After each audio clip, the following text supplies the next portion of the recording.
my chair. That seat belongs to me. Ay, sorry, Papa. Kayo po pala yan. Have a seat. Papa, I'm such a disappointment. Hindi ko pa nababawi ang kumpanya natin.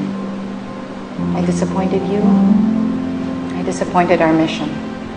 Ano ba itong mission na sinasabi mo? Diba, sabi mo na bago tayo magkita, meron akong mission na kailangan gawin. Hindi ko pa nakukuha yung kumpanya, Papa. Hindi ang pagbawi ng ating mga properties ang mission mo. Ano pala? Rita, my señorita, ang mission mo ay tungkol sa iyong... Ano po ulit yan, Papa? Nanay? Anak, ang sabi ko, kailangan mong... Papa, ano ulit yun? Nanay? Nanay ba, Papa? Nanay? Ang lakas ng ano. Nanay ba?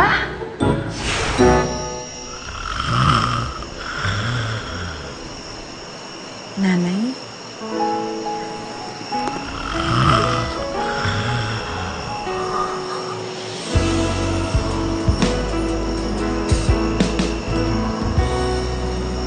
Nanay. Papa, ito ba yung mission ko? Ang maging nanay ng mga batang ito?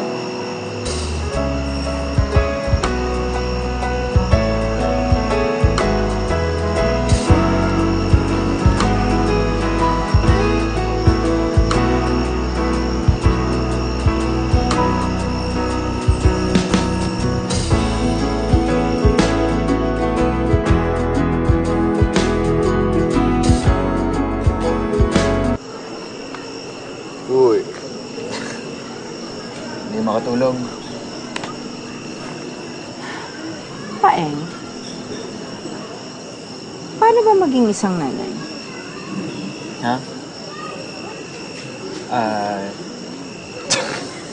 Wow, ha? Ano mo, tinatanong ko lang kung hindi ka makatulog, biglang sana umabot yung tanong mo sa akin.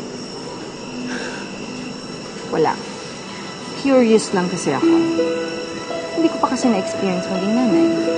Plus, hindi rin naman ako lumaki sa nanay ko dahil baby pa ako nung mawala siya sa buhay namin ni Papa.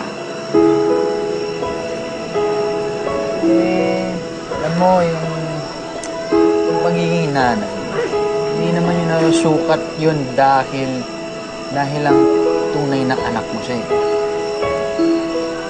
Siguro, tingnan mo, kami ni Chang Edna.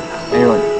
Hindi naman siya yung tunay kong nanay, pero siya na yung tinuturing kong ina. Siya yung nag-alaga sa akin, siya yung bantay sa akin. Ano bang ginagawa ng isang ina?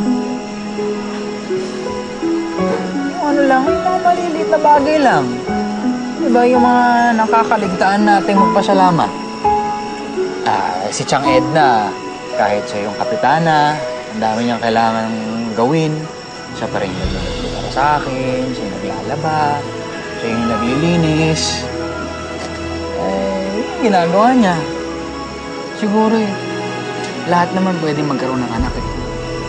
Pero ang pagiging tunay na nanay, siguro yung inuuna mo lahat ng pangangailangan ng bata sa mga pansarili mong kagustuhan. Kasi ganun sa akin si Chang Edna.